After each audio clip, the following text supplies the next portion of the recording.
Good evening, ladies. This is Coach Tim. Again, I'm working on those rotations for us. This is rotation 5, and if you remember in our previous discussion for rotation 4, I talked to you about the relationship between 4 and 1. Well, same thing happens with rotation 5.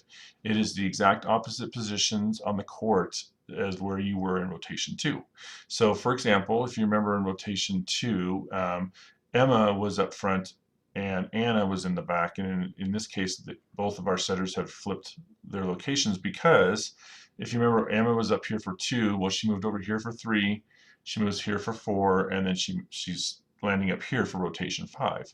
Same thing happened to Anna moved from here in rotation 2 to 3, 4, and that puts her here for 5. That said, you could say the same thing for Sydney and Haley here. If you remember, they were over here in rotation 2, then they went 3, 4, and then 5 puts them right here. And then that same movement puts Charlize and Sophie in the back right. I did have, if you remember, I brought Maddie in rotation 3. She moved here for 4, and then that puts her here for 5. And then I will have either Ava or Anna back here as either our second middle or our libero. So that said, let's go through and see, remembering what rotation 2 is like. If you remember, we simply move our setter up, we move our other setter over to get her a little bit out of the way, then Maddie moves back because our end goal is to bring her around. Then that lets Emma move up into a setting position. We have to have Ava and Anna move over, and then that puts this whole side in charge. Sydney and Haley are in charge of this whole side here.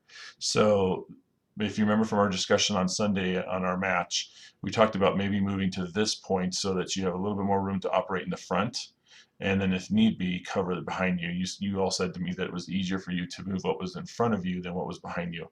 So I say this is an ideal setting for that. Don't move too far back. If you remember, Roger talked to us about not setting too far back because the likelihood of a ball ending right here is very low. So we want to move up a little bit into this situation. Then what that does is that lets us put Anna over here, Emma in a setting position. When one of you three receives the ball, you can set it to our setter, and then she can either set it to the outside here, she could set it to the middle around here, or she could set it to the outside behind her. So that's kind of the whole idea of rotation 5. Like I said, it's just the opposite of 2. Remember where you were in 2, and you're going to be in where your position sister is in 5, or was for 2, then you would be in that position for rotation 5. So that said, now let's look at our defensive situation for this one.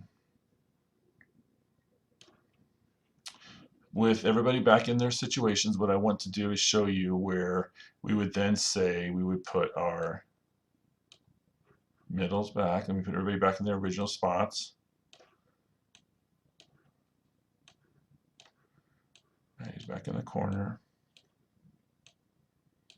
Okay, so then what I'm going to show you here is that for our defensive position down here,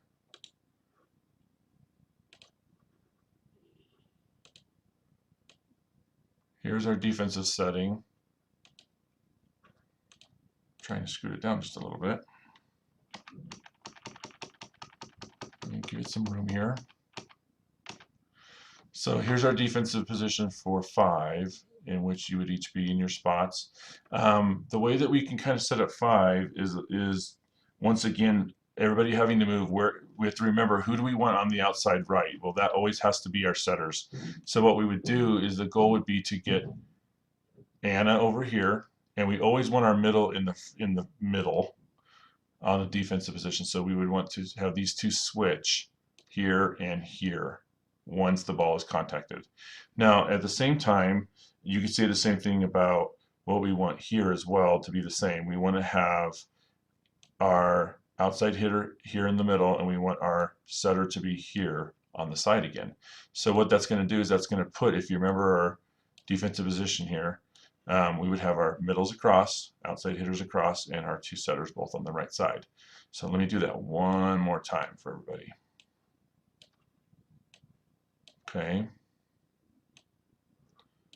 So for 5, this is the way we would start, but you can actually line up kind of like this, and we could have you two line up a little bit like this, and then what we would do is simply have on contact from the opponent serving, move. Everybody moves, getting us into our defensive position. So 5 is pretty simple. Once again, it's just the opposite of 2. And we'll practice that and practice again this week so that you guys can see how that works. If you have any questions, don't be afraid to send me questions by email, or we can talk about it in practice. All right?